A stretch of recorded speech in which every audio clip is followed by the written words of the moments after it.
Hello guys, how's it going? My name is Dal. And recently, we got a very important announcement over on the Dragonflight beta regarding class design and development over the next few upcoming weeks.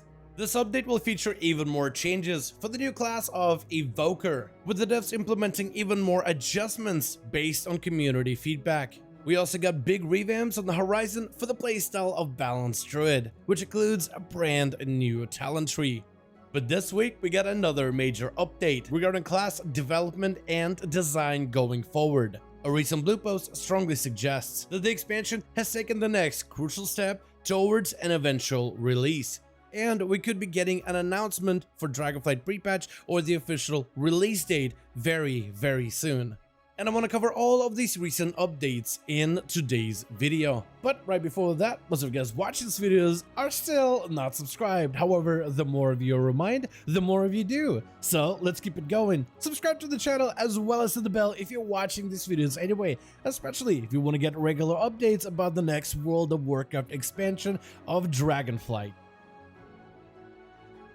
First, I want to go over the important updates coming to the class of Evoker. This new Draconic class is designed as a mobile range caster with an emphasis on mid-range abilities, where melee classes position close to the enemy, with most casters at 40-yard range. Evokers play somewhere in the middle, which makes them solely unique. To help mitigate for shorter range, Evokers come with a wide arrangement of mobility tools like the ability of Hover, which lets you cross short distances very quickly and enhances mobility, letting you cast on the fly. But this mid-range gameplay can present a lot of challenges, primarily when it comes to positioning, which can feel overly punishing. The healer Evoker requires even more awareness, not only of the position of their enemy, but also the position of their allies, which can be overwhelming to manage.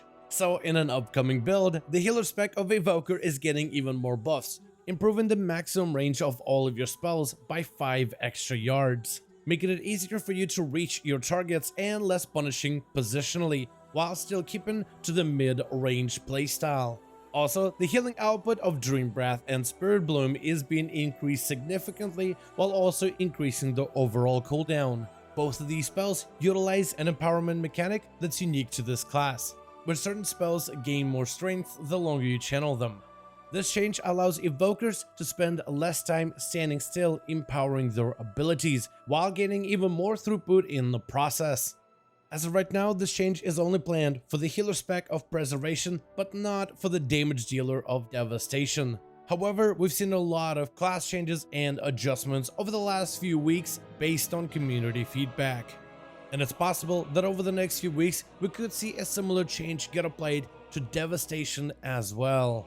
So, let me know your thoughts in the comments down below. Do you think this should also increase the range of Devastation as they are doing with Preservation in this future upcoming update? Next, we have even more upcoming changes to the class of Balanced Druid.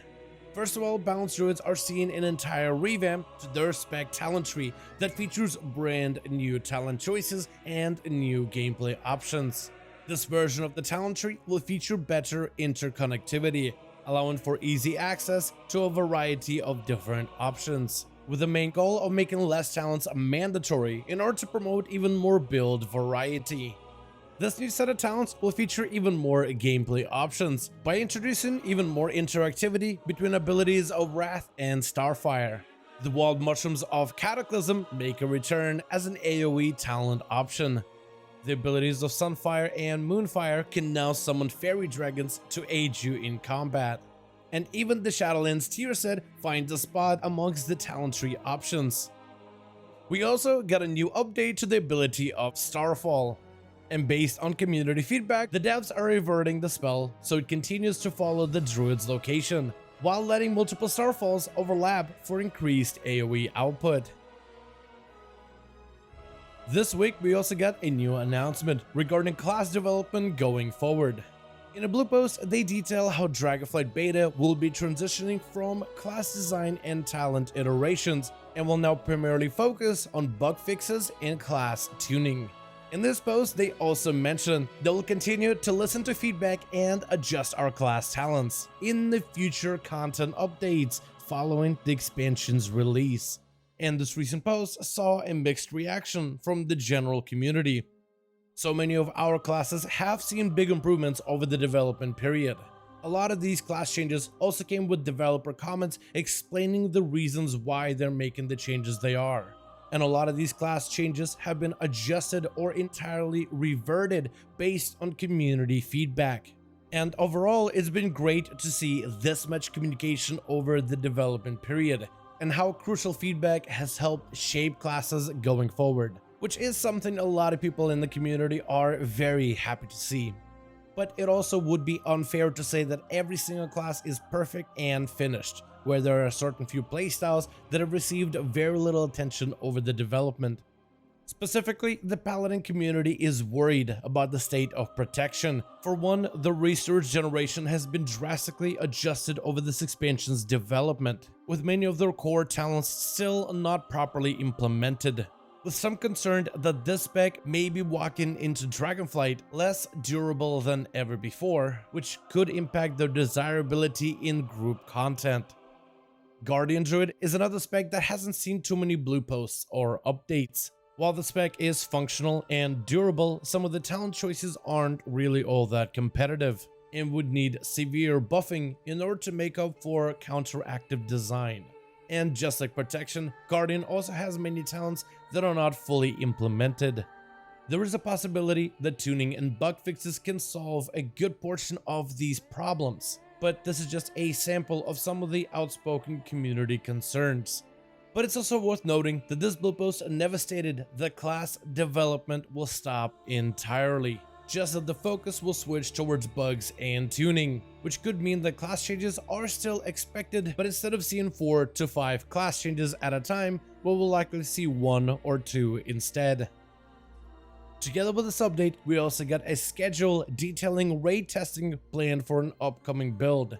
And with the development realms moving into focused endgame testing, this strongly suggests that the expansion has just taken a major step towards an eventual release, which likely means we'll be getting a pre-patch date or the official release date very soon.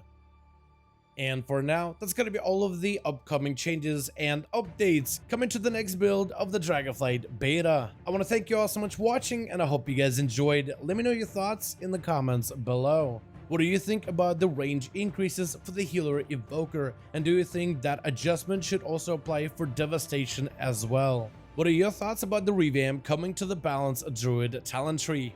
And what classes do you think still require much needed changes? Which playstyles are still struggling that do need future improvements before the release of this next expansion?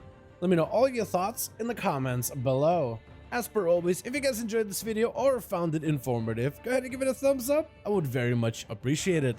And as always, in the description of every single video and a live stream, we have a link to our Discord community channel. Probably the best place to reach out to me directly in case you want to let me know what you thought about this video update or discuss these recent class changes with the rest of the channel community. Join our Discord to become part of the community.